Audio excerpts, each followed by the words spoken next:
Hi, everyone. Just before we get going, I want to remind you that everything we talk about and discuss should not be considered as investment advice. The purpose of what we talk about on Catherine Murray Media and Markets on YouTube, as well as Catherine Murray in Conversation With on my podcast, should be viewed as informational and entertainment purposes only.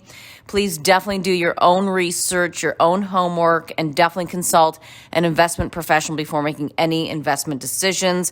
And also to note, some of us might hold positions in some of the stocks that we discuss. Barry, great to be able to catch up with you on the first budget that we've seen in 2 years from the Canadian federal government. I don't know if that's shocking. I'm asking everybody if it is. But what's your quick reaction to seeing the debt and debt levels and deficit numbers grow? They're quite shocking, to tell you the truth. We expected a so-called election budget, which usually has higher spending and higher deficits. But I think this is certainly well beyond what I thought the deficit levels would work out to be. But keep in mind, that the budget is designed to keep the government in power. And it's not supposed to be the best thing for the country. It's supposed to be an election budget. And, they've pretty much tried to provide something for everybody. And there's generally a lot of stuff in there for a lot of people. So I would describe it as a typical election budget, but beyond what I think my and the market expectations were in terms of the deficit levels. So in other words, you and the market are very concerned about the deficit levels. Let's just make sure everybody's up to speed in terms of the numbers we're talking about today and really where we were going back a number of years ago in terms of net debt and deficit. And again, I don't want people to be bored by us talking about debt levels and numbers. We also have to kind of wrap into the conversation why it's important to actually care about this. Yeah, well, for those people who have been around for a while, in the early 1990s, Canada really went through a debt crisis, and the debt to GDP levels were nearly 100% at that time at the federal level. But the provincial government debts were relatively small at that point in time. But it got to the point where Government of Canada really couldn't sell a Government of Canada bond denominated in Canadian dollars to a foreigner. We had to issue debt in US dollars if we wanted foreigners to buy our bonds, which meant the Canada-US spreads blew out significantly and the Canadian dollar fell significantly. So short-term interest rates in the US at the time were 6%, and short-term rates in Canada were 14%, which for two economies that are linked at the hip, that's an enormous difference. And we also had the Canadian dollar hit record lows right around those times. So debt levels matter. And most importantly, the debt to GDP ratios matter for Canada infinitely more than they do for the United States, because the United States is the world's reserve currency and has, trillions of natural buyers of US Treasury bonds, where the natural buyers of Canadian government bonds outside of Canada are relatively limited. So explain a little bit more in terms of why that matters. And I suppose, I'll take a stab at it. It matters in the sense that if you've got higher debt or rising debt levels, the government to continue to fund that debt and the plans for more debt, they have to issue bonds. And what you're essentially saying is that our bonds will become less and less attractive to any kind of outside buyer. So who's going to be even buying our debt? Right. And then if our bonds are less attractive, it also means that our currency is less attractive, which means that if our currency falls, inflation levels will rise and it'll blow up the key assumptions in the budget, which are very aggressive, by the way. They're assuming that growth is going to be very strong going forward, like it is this year. They're also assuming that inflation will rise somewhat, which will help the debt to GDP ratio because it'll drive nominal GDP higher and interest rates won't rise. Now that's to expect stronger growth, higher inflation, and that interest rates are going to stay low. That's a very unusual and very aggressive kind of assumption. And you can probably throw oil prices in there too, because oil is important to government revenues in Canada. So they're betting on higher oil prices, which have doubled in the last year already. And oil is constrained in Canada by pipelines. And if the world's vehicle fleet electrifies, the likelihood of oil prices rising is, diminished. So, in other words, Barry, in terms of their base case assumptions, they're using the best case scenario. It's almost like, numbers don't lie, but you can use the numbers you want to make the scenario that you want. And they definitely did that. And you know what? Every politician does that. It's not unusual. But, yeah. They're saying that the debt to GDP ratio is 50%, and they think that they can keep it there, which I'm doubtful on. But by my calculations, the ratio is 60%, because we have 2.3 trillion in GDP and 1.4 trillion before all of this.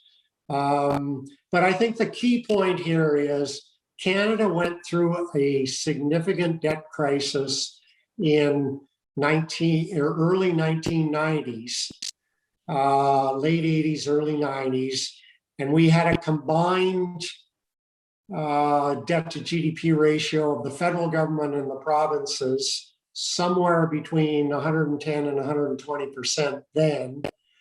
And I think that while provincial debt is much higher now and federal debt relative to the economy is lower, we're at very similar levels. We're somewhere between 110 and 120% of GDP total debt in this country.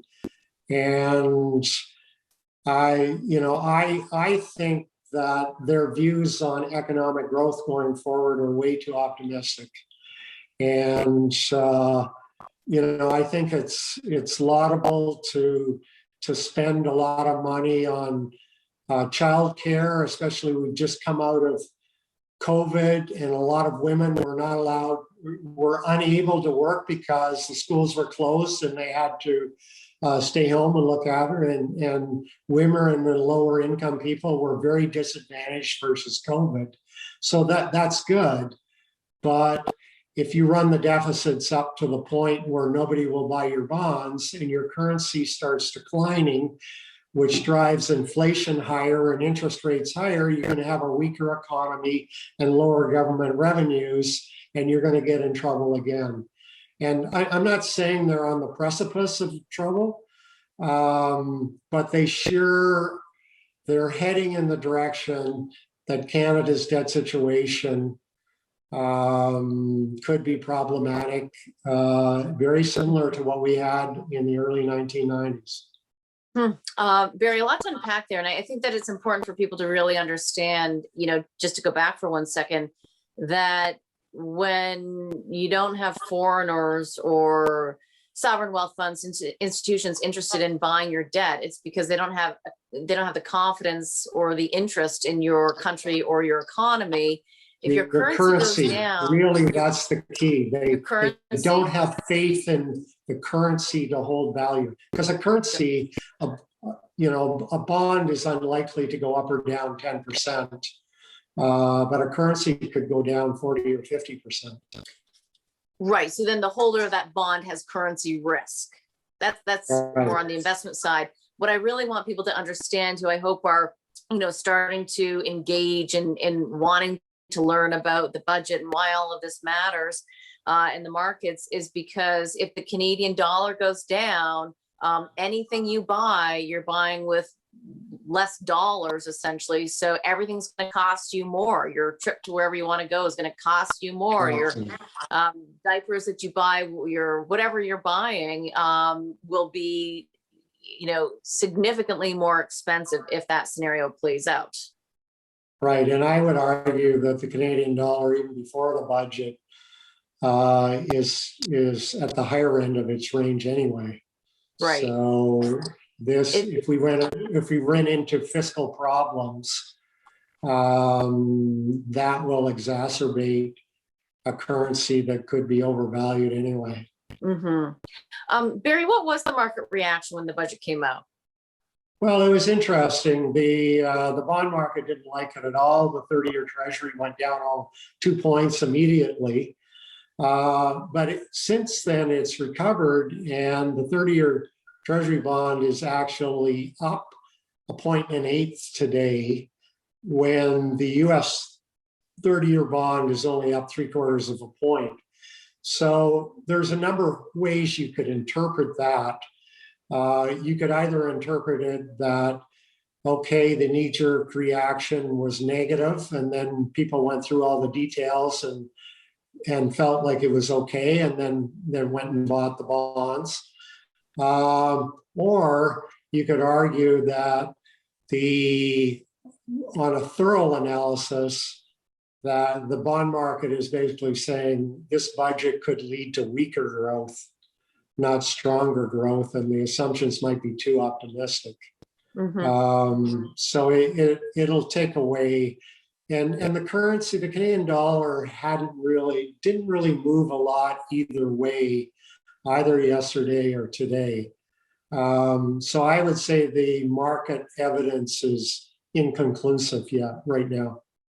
And how seriously, when we see a budget, should we take it in terms of what actually gets implemented and actually hits the economy? And maybe that's why the market's inconclusive. Yeah, well, I believe the United States hasn't actually passed a budget in over 20 years. So that would argue that they're not that meaningful. But they have a different political system than Canada does. And it's very unusual. Only COVID last year was the only year that Canada didn't have a budget for as long as I can ever remember.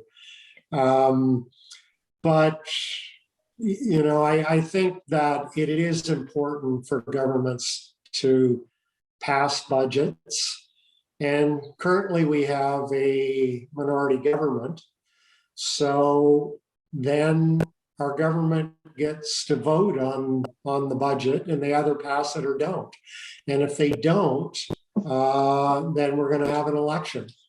So I think budgets are, important vehicles, particularly when we have minority governments like we do now, because either the budget passes and the government maintains power because they have support of one of the other parties, or it doesn't pass, and then we go to the polls and have an election, and everybody gets to vote with their feet. Right. What would you want to have happen? Well, because of COVID, it's very problematic to try and hold elections, and you generally end up with very poor turnouts, which means the democracy isn't functioning as normally as it is. So personally, I would rather not have an election, But also, I would say that there's a lot of things in this budget that make me a little nervous. And in terms of the debt and deficit levels. And, I would likely want an opportunity to, have my vote on it too. Right. And Barry, in terms of the debt levels, it's interesting. The narrative so often has been that the federal debt to GDP is at that 50 mark, and you're saying it's more in your calculations, it's more like I think 60. it's higher. But what's that? I think it's higher. Okay, right. Because I think they're excluding debt that's held by government pension funds, and they're saying that they owe it to themselves. Well, there's a whole bunch of Canadian retirees that are drawing from those pension funds, and the government can't legally cancel that debt to do that. So that's normal for governments to exclude debt held by government pension funds, but it's not correct, and it's not even reasonable to exclude it. Do most governments around the world operate like that? Yeah, the US is probably the worst too. Okay. But the reason why I bring that up though is because kind of the narrative that gets talked about as it relates to the debt to GDP figures, like, well, it's at 50, say maybe it's 60. But what you brought up to me prior to this conversation is the fact, and we touched on it a little bit so far, is that the provincial debt is so much higher than it used to be. So that's why kind of all around we're at those, 1990 levels. But that doesn't get talked about in the media narrative, I don't think. No, I don't think they do. And I'm not really sure why not. But I think that the economists and strategists know all those numbers. Maybe they don't want to annoy the government, who knows? But look, every government in the world is increasing debt to GDP significantly, and were before COVID too. If Canada provincial and federal combined is 110 to 120% of GDP, the US is higher than that. It's 130 to 135. And they're running relatively higher deficits for GDP than we are too. So I think that would be one political argument, that everybody's doing it and we're at least being at the lower end of the scale. But I also think that Canada is much more vulnerable to hit the sort of bang point that Rogoff and Reinhardt talked of when they wrote about deficits. And once you get there, it's 10 years of cutting spending and really tough budgeting to get back to get the market's confidence in you. So I don't think it's imminent that Canada is heading for a debt crisis, but when we were one of the best in the world 3 years ago, we're not anymore. And 3 more years of this, we could be easily into a debt crisis. And just to go back, because it cut out, I think, a little bit there.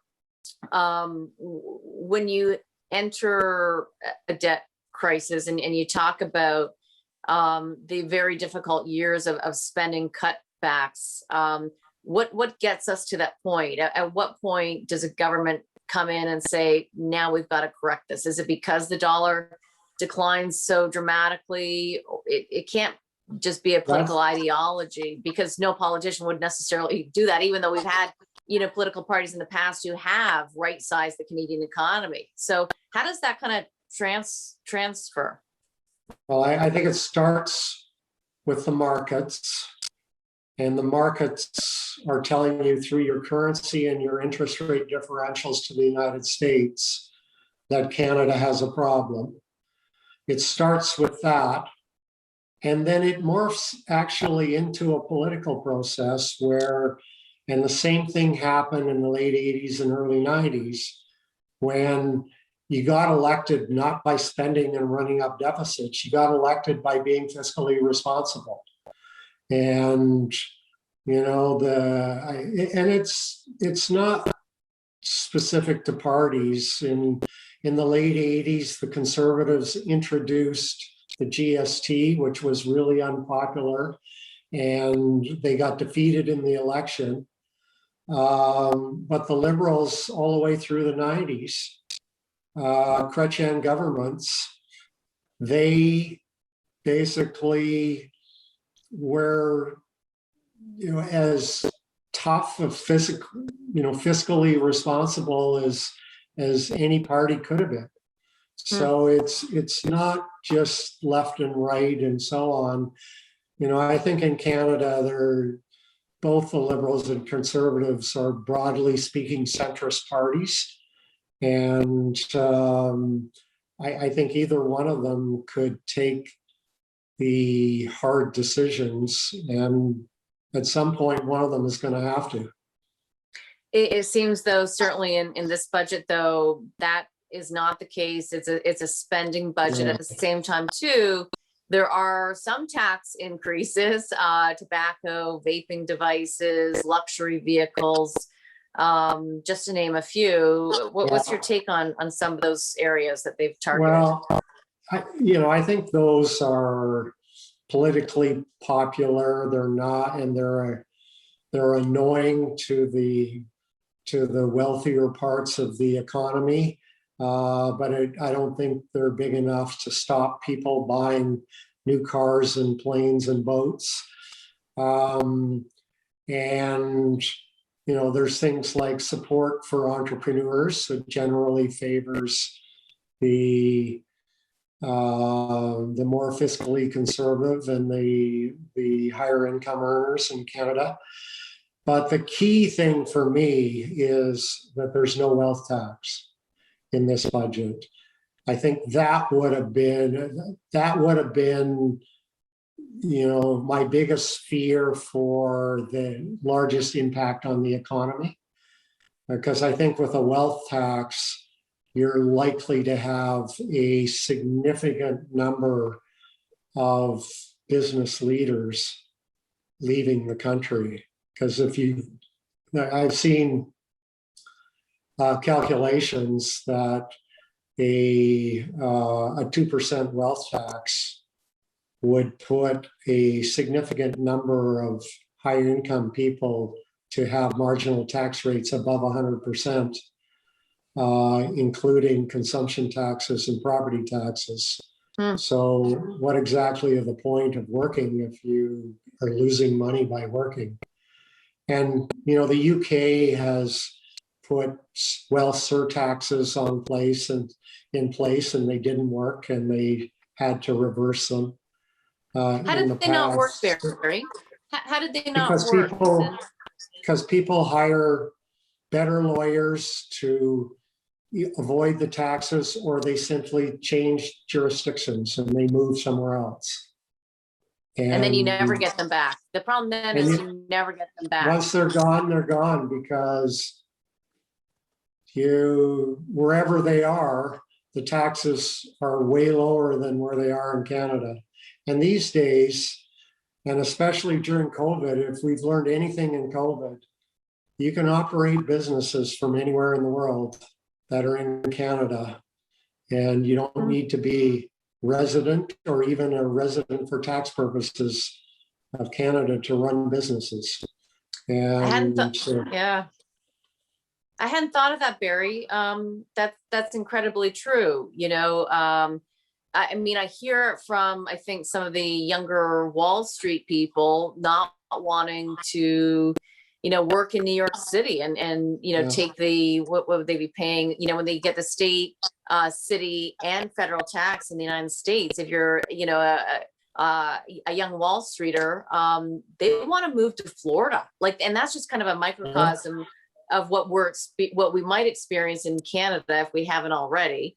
And, it's fine in the United States because it's within the United States. It's not fine for New York though. And just like for Canada as a whole, it would not be fine at all for Canada if Canadians just said, see you later. Yeah, I don't think a lot of the CEOs of Wall Street firms are moving to Florida, but I think a lot of the middle and upper management people, if their family situation allows it, are moving to Florida, because if you've got a 15 or 20% differential in your tax rate and you're a relatively high income earners, that's a lot of money. Yeah. And New York is going to have a very tough time balancing their budgets. And by the way, it's one of the reasons I own DraftKings stock, is because they're going to have to allow sports betting in New York City, which will be the largest revenue provider for DraftKings, probably of any state in America. Why? Why New York? Why will that benefit DraftKings? I don't know the story that as well as you do. Well, it's because if you're in New York City, you can't bet on sporting events through DraftKings. It's illegal. Mm-hmm. They said they were going to change the law to do it, and they never got it through their session before they went on break. And DraftKings stock went up to like $75 based on anticipation of New York approving sports betting. And when they didn't do it, it came off pretty hard, and it's in the mid 50s now. But New York has no choice but to approve that. They need the revenue desperately. Barry, when I There's a saw small aside away from the budget. Well, I know, but it's important because, the reality is, we can see all these things going on. And I think this is so important from a policy perspective that you might like or not like, but you can always kind of find the right trade given what's going on. So and that's what we're talking about. And that's why, one reason why I think, the markets are so great. There's almost a democratization that the markets provide you if you don't like what your democracy is doing, which is, in your case, you're going to own DraftKings. I actually thought, because I knew you owned it, I had wondered when I saw the stock come down if you'd taken profits, but it sounds like if anything, you want to continue to own it and hold it.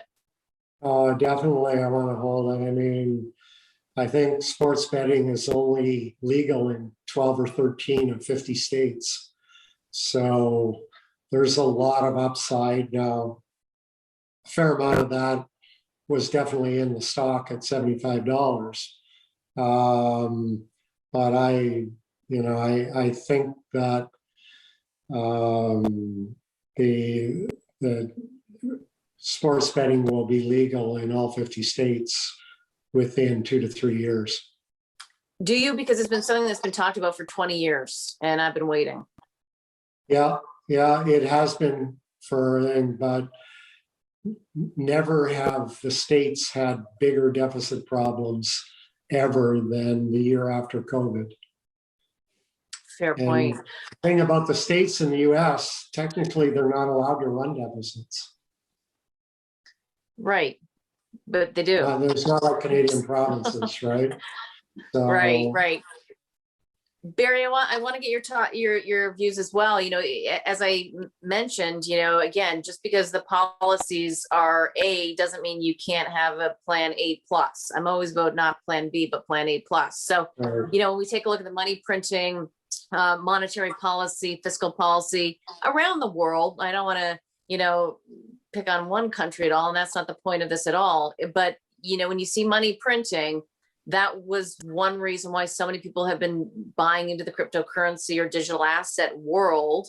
Love your thoughts on Bitcoin now, especially over the weekend. Obviously, there was negative news surrounding, what can the U.S. Treasury do as it relates to controlling cryptocurrency. So what are your thoughts there these days? Yeah, like the idea of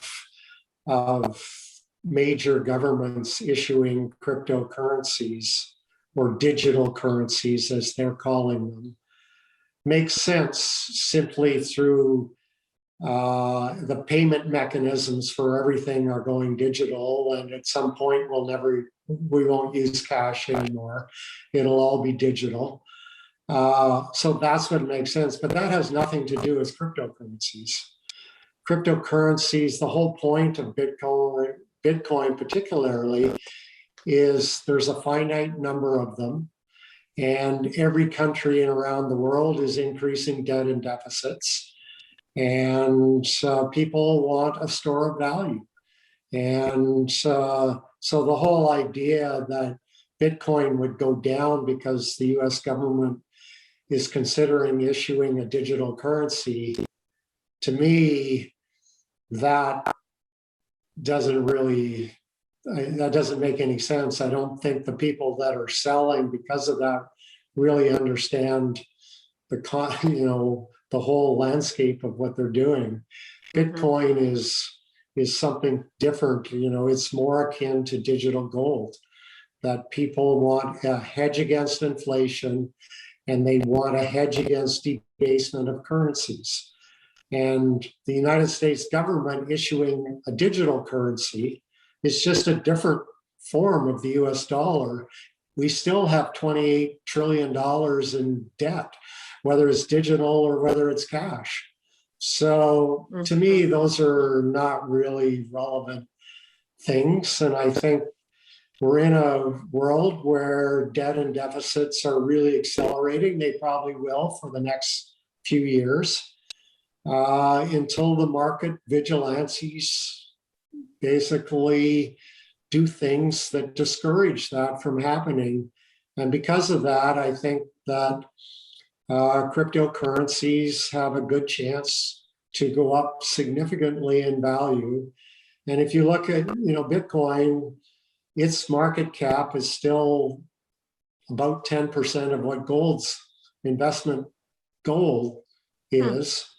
So it could go to 500,000 and still be the same valuation store value as gold is in the world. Whether it will or not, I don't know. I know that the volatility is, extraordinarily high. Volatility of Bitcoin is around 80% or so, when the volatility of the stock market, the S&P 500, is 18 to 20%. But we'll see whether, as Bitcoin becomes more mainstream and there's more institutional investors, if the volatility falls significantly, that's a very bullish sign.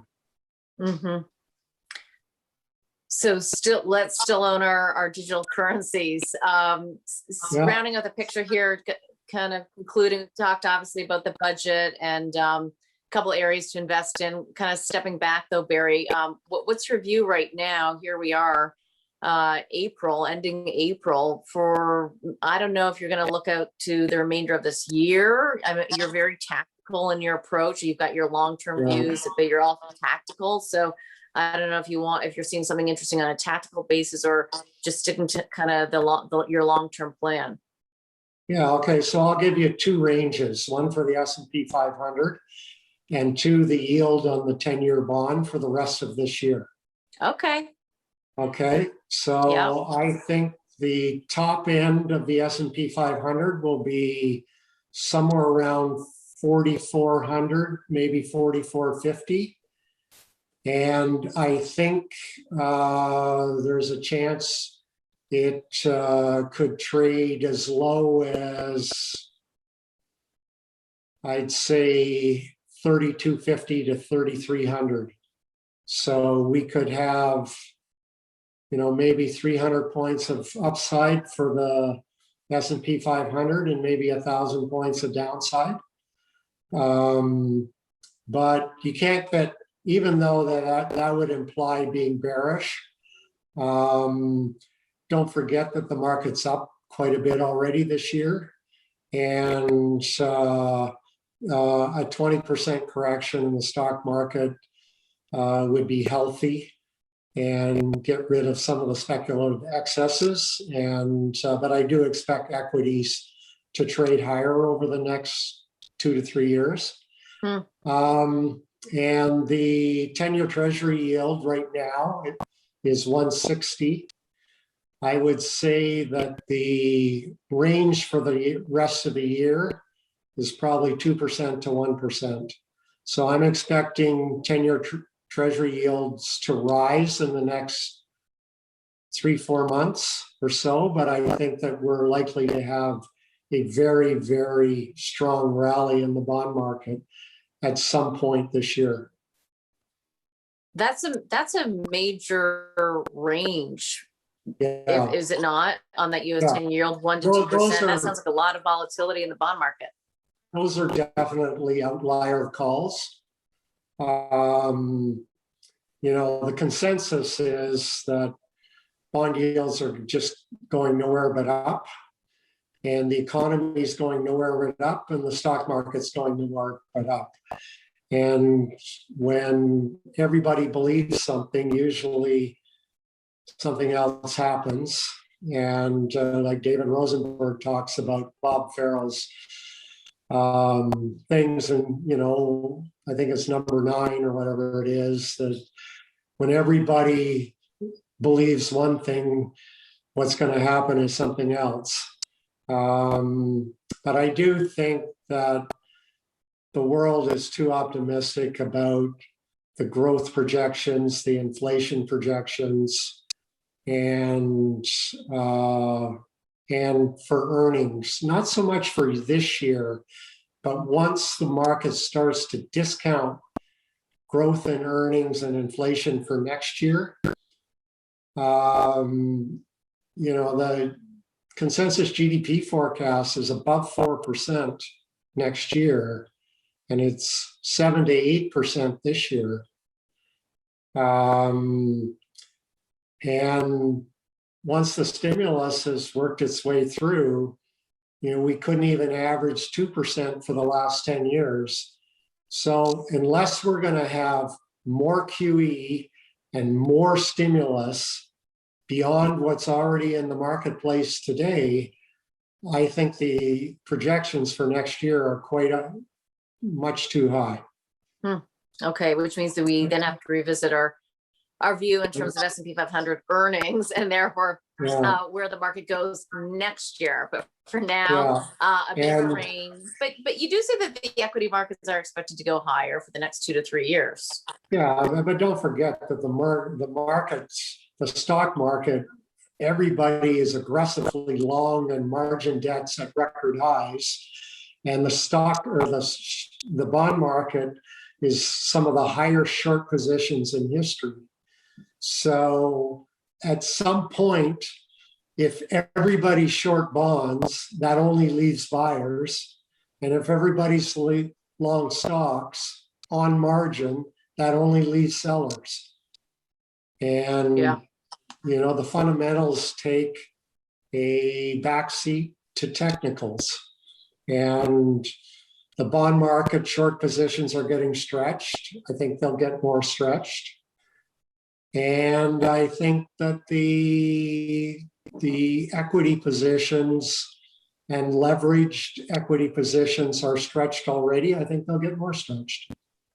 More stretched meaning people are going to continue to use leverage and margin. And that's why I think, we could go 4,400, 4,450 on the S&P before we get a correction. Got it. Just lastly here, Barry, and thanks for those projections. But when you talk about the amount of margin that is being used in the equity markets right now, so margin for those who are just joining us, basically the borrowing of money to be able to buy stocks. What do you think that percentage is now versus historically? I don't know the exact percentages, but I know that margin debt essentially is at record highs. Okay. So more people than ever in history are borrowing money to buy stocks. Got it. Which makes sense. Well, I'm not saying it makes sense, but people are at home and more people are in the market. More people are trading because they're at home all day. Yeah. And we know how that ends. We just don't know when it ends, and we don't know from what level it ends. But we know how We it know, ends. wait, we know how it ends because why? The retail investor doesn't Because seem to be able to do as well? Or it's no, not even the retail because investor. It really could be the big hedge funds that, take on leverage. yeah, well, look at this guy, Billy Wang, who was running his own family office. He had $1 billion, he was a billionaire. He traded it into 20 billion within 2 years, which the only way you can do that is to be massively leveraged. And he got so leveraged, so over leveraged that within 2 days, his net worth went from 20 billion to zero. And on top of that, the investment banks who were providing the leverage lost another $6 or $7 billion. Credit Suisse lost $4.5 billion, just one bank. Yeah. Wild. Okay. So, those are red flags of when we're at tops of markets or interim tops in markets, and when corrections start to happen. So, it's reasonable, even though we could have 8% GDP this year, we could still have a 20% correction in the stock market because it gets too overvalued, too stretched, too much leverage. And then some innocuous event happens that calls in, that maybe tempers all the growth expectations, and then everybody piles in to sell, and you have a calamity. This has happened hundreds of times. Right. I hear you. I think we have to be somewhat tactical and just really know the companies that you own if you're in the market, and what the valuations look like. I think that's been kind of my approach as of late. Right. So I think when you have record high equity prices, record high multiples, and record low credit spreads, and there are people trying to make an argument that we're early cycle. Yeah. I've been doing this for 40 years. I've never seen early cycle when things are the most expensive they've ever been in history. Okay. That's what happens at end of cycles. So it's very likely that the end of the last cycle was precipitated by COVID, and the recession was arrested by massive monetary and fiscal stimulus, which is going to last for 12 to 18 months. And we're starting by the end of this year, we'll be at the end of that. So expecting, some retracement in markets would not be an unusual thing. And Barry, we will leave it on that note. Great to get your views on the budget and the markets and where we go from here. So thank you so much as always. Good to see you. Talk in a few weeks. Yep, perfect. Speak to you soon. Thanks. Talk to you later. Yeah.